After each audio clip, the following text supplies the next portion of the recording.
as I said, this class is also recorded, so in case you miss any part, you can join up. You can just catch up. I'm sharing my screen now, and I think you should see my entire screen. Just if you are seeing my screen, you could give me a reaction or to type also. Okay, okay. Nice one. So let's get into the design. So this is design. I think everybody saw this design today. Um okay, so we are going to be creating it from scratch. I will provide the image and any other. Okay, I think just the image. That's the only external thing that I used there. Everything was created from scratch, including the design here that you see. So I also have the color palette. I will send the file, that's this design file, the one we have created. I'll send it to also the group for you guys to be able to use it and probably compare when you are done with designing. So the first things first, I usually do, I create my color palette. I don't know if you were in the first class, I showed them how to create my color palette, but I'm also going to do it again. um I could go to probably any site or go to Pinterest and I see maybe a design that I like and I like the colors. I could just pick them from that side.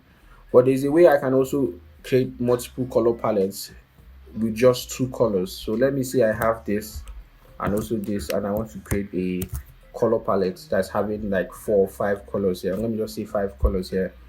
So I use the blend tool, which is a very useful tool in the Adobe Illustrator interface. So you could hide what you should do first. You highlight the two of them. You go to Object, you go to Blend, then you go to Make. So it blends it from the red into the blue, and but this is not what we want. We want something like this that you could be able to pick the colors, or to be divided individually into different units. So what you do is you ensure that it's been selected. You come to the blend tool here. This is the blend tool. There's a shortcut for it, W. That's the shortcut. So you double click on it and you change this smooth color here. You change it to specified steps. Then you could see now there are 158 combinations to have this transition that you have here, but we don't want that. We want just five. That's from the red to the blue. So we change the value to like 3, and we could hit tab, so it shows us the number of units it can provide. So if I put 2 here, it's also going to reduce the number of units it also will provide. So that's how you can create color palettes using the blend tool. When you are done, you just press OK. You want to separate them, you go to Objects, you go to Expand, and you say OK. So they become individual elements, but they are joined. So you ungroup them by like clicking, then ungroup. So now they are separate. So that's one way to create your color palette in probably 10 seconds or so. So, just let me turn on something so you could be able to see the keys I'm pressing. I'm coming. It's showing here like space, then other things if I'm basically pressing anything. Okay. So let's get into. So the first thing that I actually do is to have a base color at the bottom. But in this case, I did not use a base color. I use gradient. So you could see from this design here that here is much. Here is a little bit dark compared to the color here, and also here also is also a little bit dark compared. So I want to show you how I did that, but I used the mesh, a different tool, not a gradient tool. Most times people could use gradients, but the most effective way, I'm going to show you that. Come, let me admit somebody. Okay, so the first things first is I have a base color or a base shape. Once I draw the shape, I use my picker tool or my eyedropper tool, and I select the color I want to. That's why it's very useful to have a color palette placed at the top, or probably placed at the side. As you want to pick colors, you pick them from there. So I have this, but I do not want it to just be plain. I want probably to be spiced with it. So I could reduce the color as I have a lighter shade of it, more dominant here. So I come here, I go to fill, I click on fill. There is the color mixer here. Choose on color mixer, and you change. Normally by default it's set to RGB. You change it from RGB to HSB. HSB is the hue, saturation, and brightness. So you can make it more brighter or you can make it more dark. You can make it more brighter or darker using the brightness.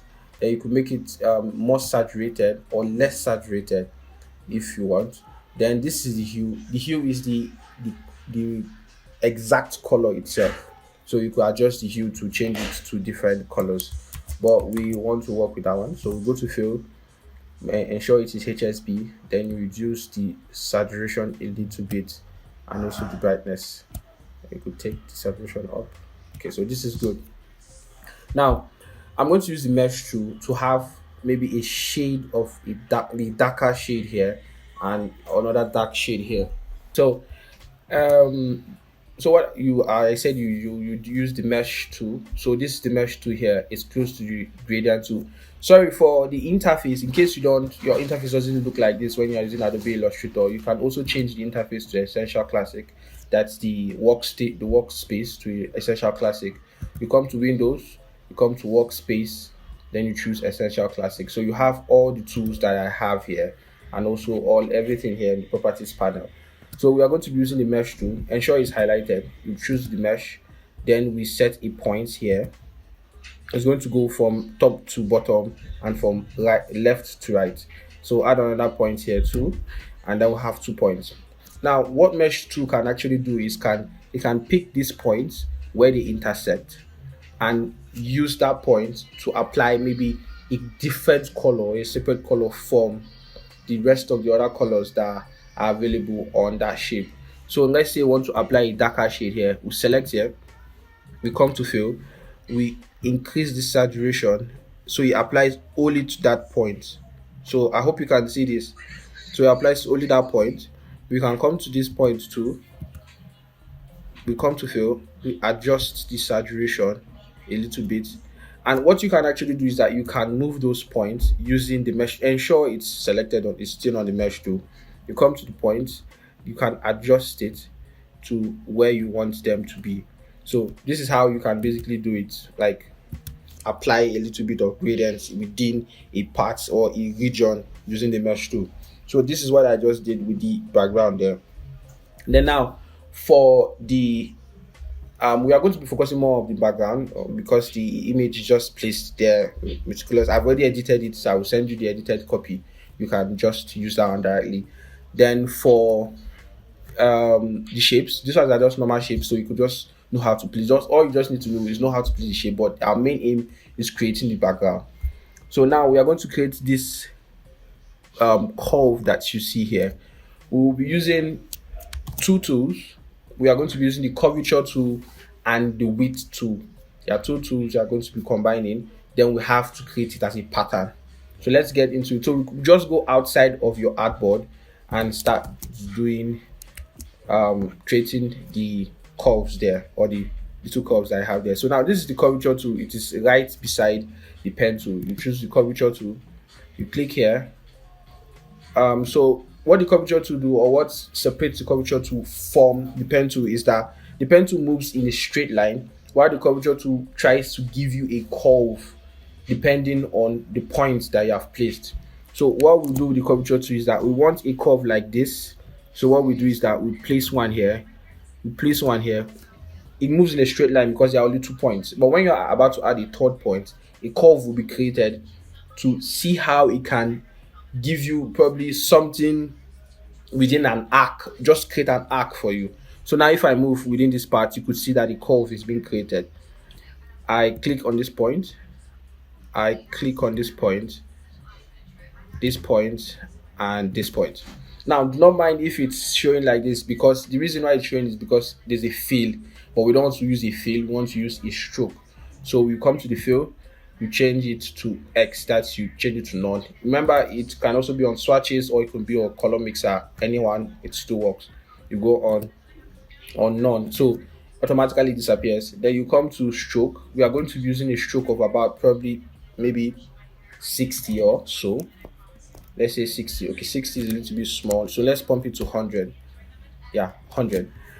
Now let's zoom in a little bit. To zoom in is control plus or equal to, control plus or equal to, that's to zoom in, and to zoom out is control minus or um underscore. So now we'll be using the width tool to create this. Now if you see from here that it has a sharp point here and also has a sharp point here, so we are going to be doing that using the width tool. Now this is where the width tool is. It's close to the shape builder tool and also the rotate tool. So you choose the width tool, but ensure that you have chosen this first. Let's highlight this or select this, then choose the width tool. But before we do that, I want to make it, because I can see that it's having like some rough touches here. Let's try and see if we can make it more smoother. There is something called the smooth tool in Adobe Illustrator. Now this is where the smooth tool is under the shaper tool. Once you right click on it, you could see the smooth tool under the pencil tool. You could choose the smooth tool and you could just drag on a shape like this, and you see that's a little bit much better. It's more smoother, as you can see. So now let's use the width tool. We come to this point, we could scale it inside. Just click and drag, then we'll have something like this. Good. You could come to this point also, you could click and drag, come to this point. Let's choose from outside here, click inside, and that's all. So this is how we created this here.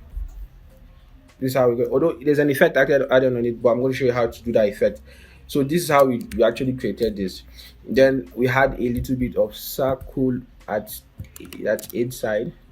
We just placed it inside, but we changed the fill to the stroke to 0, and we changed the fill to black. So we have it like this. So that's how we came across. That's how I came about that.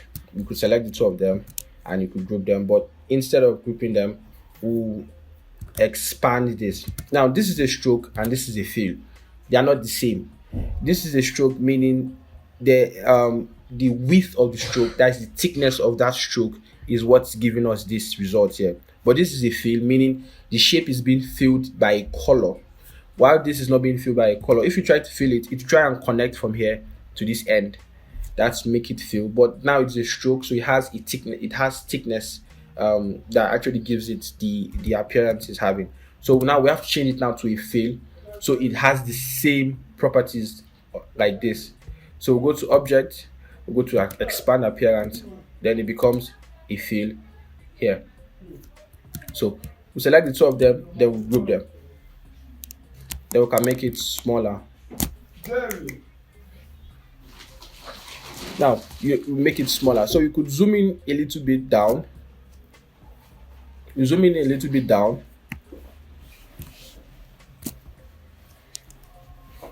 then we want to change it now to a pattern. Now we want to have a pattern that will give us this result.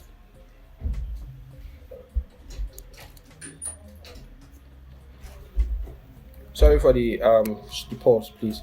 I'm kind of having distraction. Okay, good. So let's continue, please. Now we want to create a pattern that we could be able to fill our background. We go to object, we go to pattern, then we go to make. Now you could see this is the pattern that it has made, but we want white. Let's change the color to white. Good. This is the pattern we want. Then we can probably separate them a little bit so that they will not be too close or touching each other. And also want to add this circle here, and that's what we want.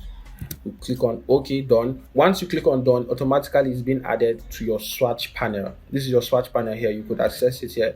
In case you can't find it here, you go to Windows and you go down to swatches. Swatches. This is swatches. Then automatically it appears here. So now there is the color. That there is the pattern that is being added to your swatches. You could give it a name if you want to, but I forgot to give it a name, so that's not a problem. Now let's draw a shape on this. Good. Now in this field, you could see that the field is black, but we want to apply this pattern that we have created on this. So now we'll not have a black field, but we'll have a pattern field. So we'll come to fill the pattern here and click on it button, and it just adds on it. But leaving it like this is not looking nice because we want it to like blend into the color of the background. So we'll come to opacity at the properties panel, you click on it, you change the blend mode to soft light, or if you want you can change it to overlay. You could find anyone that works well for you. For multiply, it's not too multiply is not too, how do I, okay, now for multiply it would like disappear totally, you'll not see it. So use the soft light. It's very encouraged. I encourage you to use the soft light. Then you could drop the opacity to kind of maybe 70 or so, and you have something like this. Then I did something here where it's not looking regular as like the one here, so it's looking like it's be rough like that or something like that. Now we can apply this on this, but now this is a pattern, it's a fill instead. Like it's a pattern that's applied on a fill, like it's been filled by a pattern. That's the right word to use. So but now I don't want, because if I'm trying to apply an effect on it, it's not going to apply on the object individually, so I have to convert it into different objects. Like they have to be like different objects, a compound object, like you understand, all of them will be combined together but different objects, you understand. I don't know if you understand, but just see what I'm doing. That's so you go to object, you go to expand, then you go to OK. Now you could see if I move over them, they are giving me, they are like, you can select them individually. If you want to select them individually, you just double click on them and it takes you inside the isolated, like an isolated is it an isolated interface? Yes, the isolated interface. Then you can edit them individually. So you see you can edit them individually, but that's not what I want to do. Let's go back. I will click on it. That is clicking on the whole field that is now converted into just a compound part or a compound object. I will come to effect. In case you don't want to come through here, you come to effect at the top, then you go to distort and transform, then you go to zigzag. Now it's been applied on each one individually. Now they are not being applied, the effect is not being applied like a whole group. It's just been applied on them individually because they are different individual objects that are being made into one compound object. So you could, I will just edit them. I will reduce the size of the zigzag. Probably I think 2 is okay. No, let's increase that to 3. Reduce this to about, yes, yeah, to make it smooth. Good. And you could change it to relative, but I think absolute and relative are not, there's no major difference between them in this effect here. So that's how you get the effect here. Or in case you don't want to use zigzag, you can also use a different effect. I Ctrl Z just to undo what I did. I go to effect, I go to transform and distort, then I go to roughen. Now roughen gives you a different approach or a different approach to, but they are similar. They are not, there's no major difference when it comes to applying all those to them. So this is how the roughen effect looks on them. Then you can increase the intensity so it looks a little bit spoiled there. So you say okay. So this is how I came about this and this. Yeah. Now all I just did is just draw my shapes. Choose the color. Let's go back. Let me go back. Now let me add the colors, the color palette I have at the top, add them to a swatch. Add them to my swatch. I can add them at once. All I just need to do is highlight or select all of them, then come to this new folder, color group, and I just say new, or let me just say practice colors. Okay, and they automatically added to the swatches here. And I draw my shape and I select this color for it. And to do shadows, that I as the shadows are added here, I just click and drag, holding alt. All I did is hold on alt. It shows you this divided divided cursor. You click and drag, so it duplicates it, but it's in front of it. So let's change the color to black first, so you see what I'm doing. So it's in front of it, but let's send it to the back. The shortcut is Control open curly bracket, so it sends it to the back. Or if you want, you could just click on it, then you go to arrange and you see send backwards, so send it to the back also. Good. So now to make it soft, to make this shadow soft, is you come to the opacity, you reduce it to about 20, then you go to effect, you go to blur, then you go to Gaussian blur, and apply about 20 is enough for it. So you say okay, and that's how you add your own shadows to it. So you could select the two of them, then group them so they become one, and then you could reduce them or scale them to whatever size you want them to be. The fonts I used for this is Aesthetics. I think that's Aesthetics. Aesthetics regular. I will also send the fonts on the channel, so you guys can download it and use the fonts. And there's Aesthetics here. Then there is Monument Extended. That's one of my favorite fonts that I use. So all I do is let me just drag her picture to this place, bring it to the front. Then I could just the content. I don't need to type it again. I just need to just drag and just place them in the front there. Then for the shape here, all I just did is added a shape. That's a shape. I use my eyedropper tool. I choose the color here, and let's zoom in a little bit and type using. I'll be using Monument Extended as the font, but we'll use the regular, scale it up like 21, place it here, zoom, okay, zoom and group them. Then you could turn them a little bit. Good. So we can also drag this one. This one, as I've shown you that one, I think this one I don't need to like do it again. Just bring that top. Sorry, that was a mistake. Drag this, bring that to the top, place it there, a little bit up, send it a little bit back. Yeah. Then the rest is just history. So you could do the rest from here. I will not finish it, so you guys will finish it by yourself. The rest is very simple. So now let's come to this part, what we did here. Now I will be showing you how I did that. That's just it's a very simple technique. You also use the mesh tool.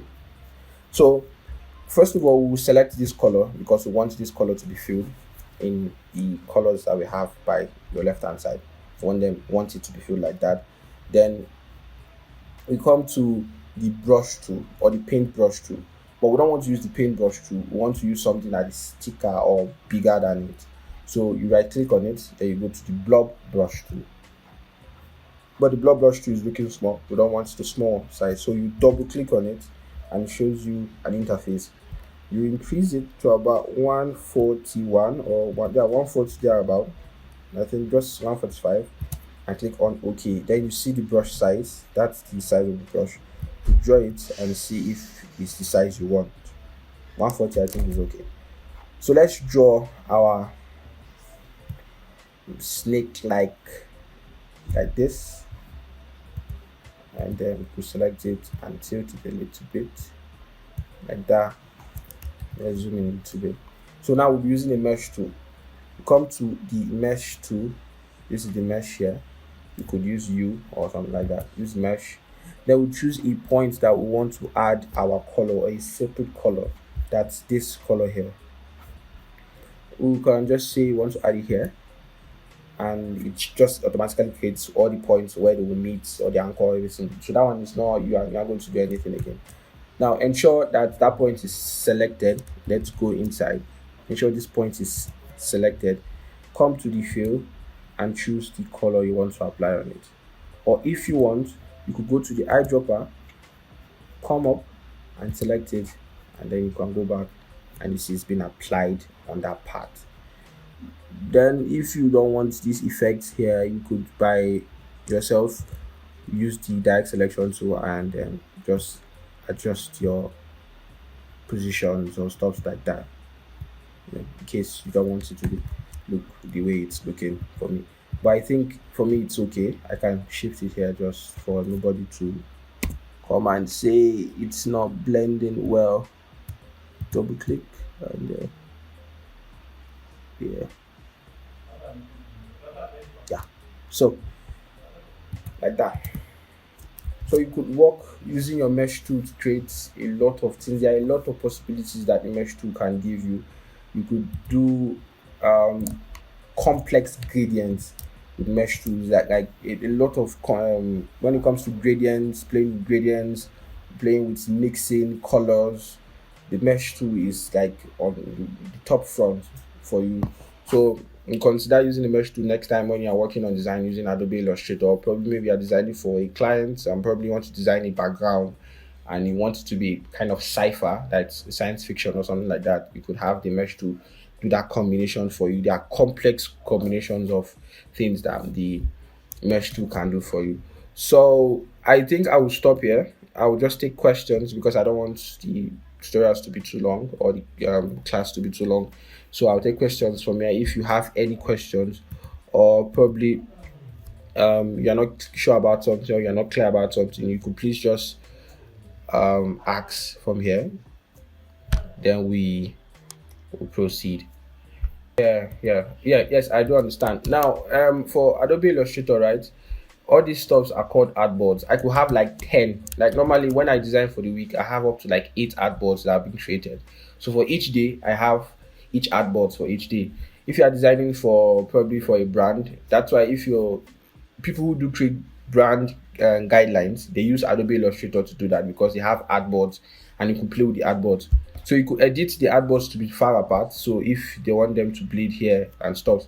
But now to export, let's go into exporting. Now to export your image, you could go to files, you could go to export, that's this export here, then you can go export for screen. Now once you click on export for screen, to divide the artboards into different parts. No matter, even the artboard is like overlaying on another artboard, it will also be divided into different artboards. Now you could see this artboard that I worked on here. Look at the artboard here, and this artboard that is empty has its own artboard separately. But you could see what the this effect that I applied, or the shape that is here, is flowing into the next artboard. But I don't want that for my design that is on this artboard. All I just need to do is select this one and deselect this one. I could give it a name if I want. Probably I could say practice. Practice 1.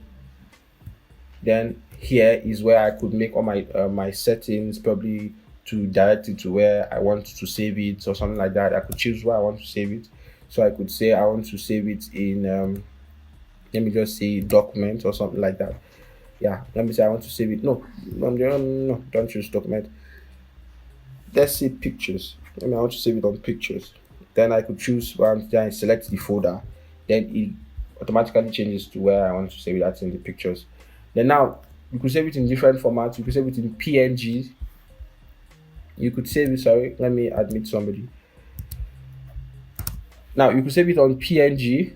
You could save it in PNG. You could save it in JPEG. You could save it in PDF, and any format you want to save it in PDF, and in any format you want to save it in. But now I want to save it in JPEG. So I use JPEG 100 most times. It's the same thing as normal JPEG. It's just plenty. It's just plenty terms that they're using in Adobe Illustrator. So you could save it in you save it in JPG 100. That's JPG 100. Then I want it to be 2x. That's 2 when it comes to the scaling. So 2x. Then that's all. Is there anything I want to do again? No. All I just do is export artboard. Now automatically it will create a folder called 2x. So all my savings or all my work will be moving into 2x. You understand? So anything I do save and I save it and I want the scaling to be 2x, it's going to move everything to 2x. So anytime you are thinking of probably maybe the is going to bleed into another artboard, no, it's just that artboard that's going to be the exported.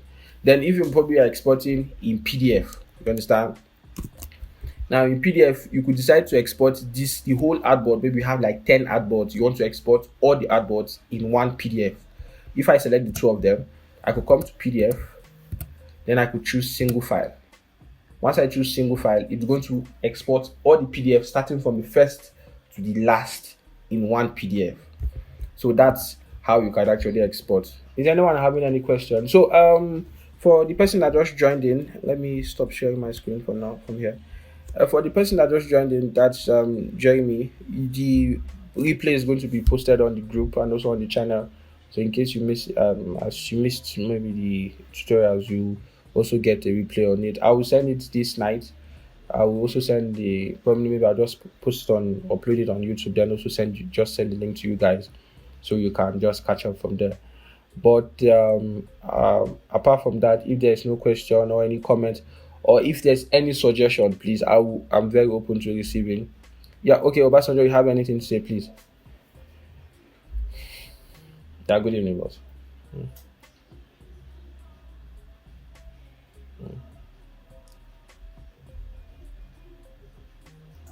okay, okay, yes, sir. Sure, sir.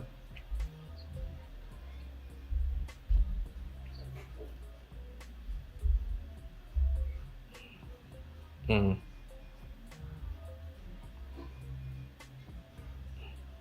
okay, sure, sure.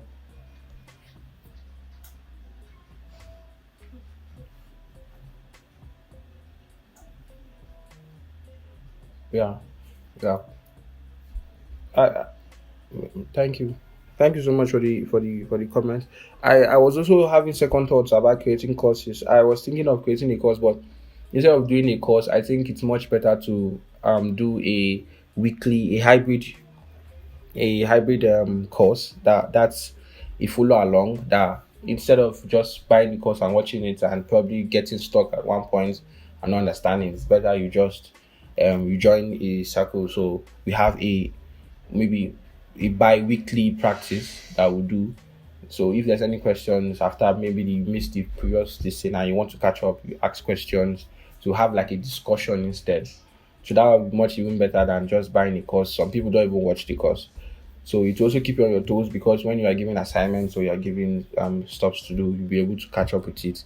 And then with time you just see yourself design of that. So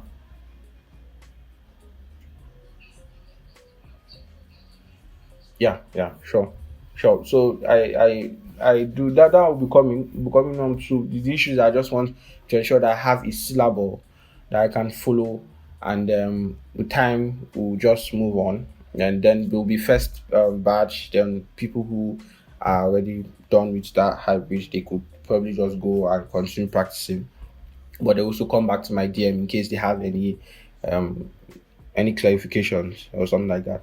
So that's it about the my plan probably for anyone that is interested in Adobe Illustrator. Yeah, Abasan, do you want to say something, please?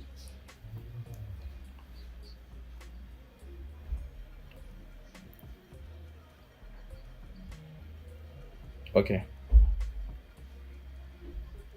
Mm, mm, yeah. Mm,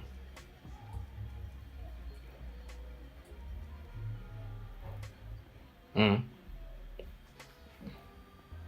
sure. Sure. Sure. Mm, yeah. Sure. Yeah. Yeah. Yeah. Yeah. Sure. Thank you, Basanjo, for the contribution. Thank you, Michael, for coming. So far so good. It's been It's been interesting. I've enjoyed my time with you guys, and I hope to probably see you next week. It'll be a class again next week Friday. Yeah, yeah. Okay. Thank you. Thank you for coming. Sure, sure. Bye bye, sir.